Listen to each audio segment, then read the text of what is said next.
The UK government have been introducing laws like the Online Safety Act and Digital ID over the past few months, which is guiding the UK in a direction which is very much against the fundamentals that us, the British people, value so strongly. And minute by minute, hour by hour, day by day, and week by week, and month by month, things are looking more concerning. To be clear, I have no issues with China. I don't agree with some of their laws, and I don't agree with the way that their government treat their people. I have disagreements with their governmental policies, but the people of China are absolutely wonderful, and some of the best relationships I've had, whether they be from sponsors, whether they be from people I communicate with or friends, are people from China. It is a wonderful, vibrant and beautiful country full of amazing people. But it does have a host of problems, and the host of problems it does have are the same host of problems that our government want to implement in the UK. Keir Starmer, the former human rights lawyer before he became a prime minister, has recently become very pally-pally with China. Now, of course, this may be in aid of trade partnerships, it may be in aid of help of implementing digital ID into the UK, because of course China is the master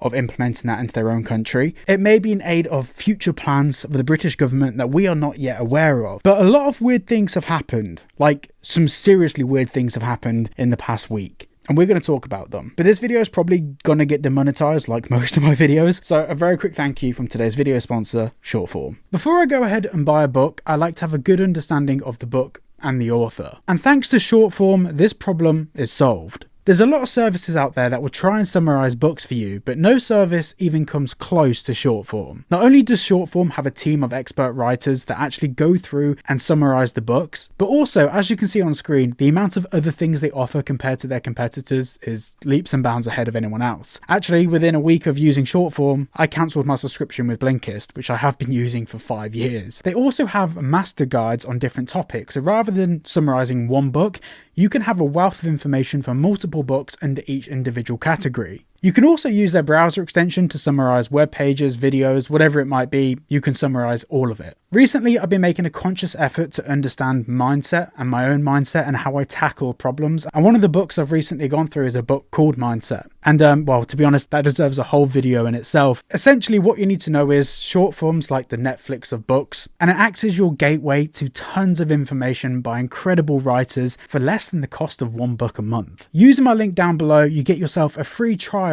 and 2 months off an annual plan. So make sure you go and check them out. I genuinely think you'll find it really useful. I'm so far loving it. Now back to the video. Right, so let's just answer the question. Why am I concerned about the relationship between the UK and China? Keir Starmer used to be a human rights lawyer. And of course, a lot of the things that apply to Western human rights are at a heads with a lot of the things that apply with the human rights violations of China. That's all I need to really say on that. But recently we had an incident where it looked like two individuals were spying on behalf of China, and within days of the UK government not classifying China as a national security threat, they decided to drop the case against these two individuals that were accused of spying on behalf of China. On top of that, people within the Labour Party and within other parties in the UK are voicing their concerns about how close the current British government is getting to China. I don't mean in terms of policy, although that would be true. I mean in terms of alliances and friendships that generally concern many politicians from around the UK,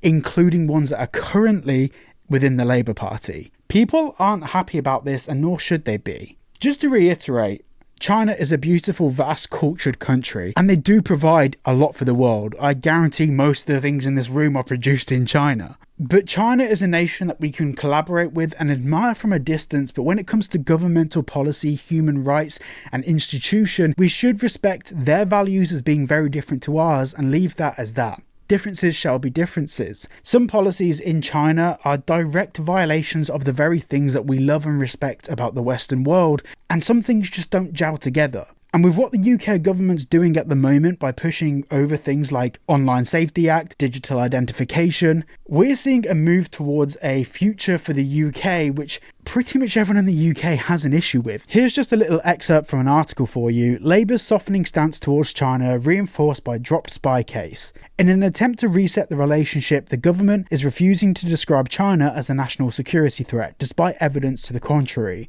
Once before the election, Labour's approach to China was forthright. The party promised to declare China's systematic repression of its Muslim minority as a genocide. Its MPs united to support a genocide amendment to a 2021 trade bill, voting with Tory Tory rebels and only failing to defeat Boris Johnson's government by 11 votes. But in the past week, recriminations have swirled after the prosecution of 2 Britons accused of spying for China was dropped. A refusal by government to describe China as a national security threat has reinforced Labour's already softened approach to Beijing. Critics say Labour is hastily pursuing a return to the golden era rapprochement led by David Cameron in 2015, when China's President Xi Jinping came on a state visit and Beijing was given approval to build nuclear power stations in the UK. Now, this is something we also have to talk about. The UK, and actually even the US, is in debt to China by a significant amount. And part of this debt that we're paying off to countries like China is actually by allowing them to build their infrastructure in the UK. So rather than paying them in cold hard cash, because the country doesn't have any at the moment, instead, rather than giving like nuclear power contracts to British companies, we're giving them to Chinese companies to operate in the UK.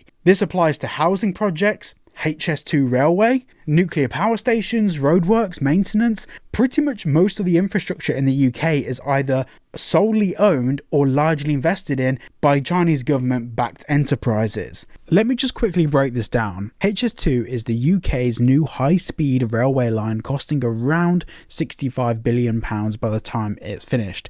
Approximately. Massively over budget already, we won't talk about that. Each section is being built by different companies, and some examples of those companies: Balfour Beatty, which is now 50% Chinese owned by Gammon in Hong Kong; the Align joint venture, which is a joint venture between a French company based in Hong Kong and a Chinese company based in Beijing. At least all of the tunnelling is being done by a British company, which is owned by an Austrian company, which biggest individual share is from a Russian investment firm based in Moscow.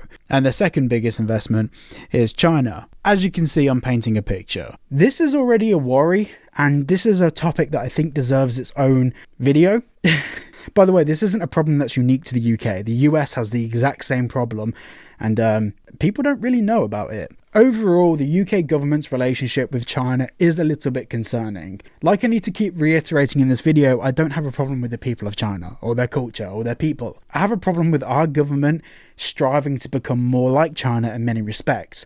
And it's not the respects that are good ones, like having dedicated applications just for children that adults don't use, or having educational platforms built online or a separate internet for children. They're all cool things, not the things the government want to do though. Digital ID, Online Safety Act, restrictions, and limited central banking. Stay tuned for the next video. Massive thank you to Shortform for sponsoring today's video. You can check them out at the link down below, and I shall see you all in the next video.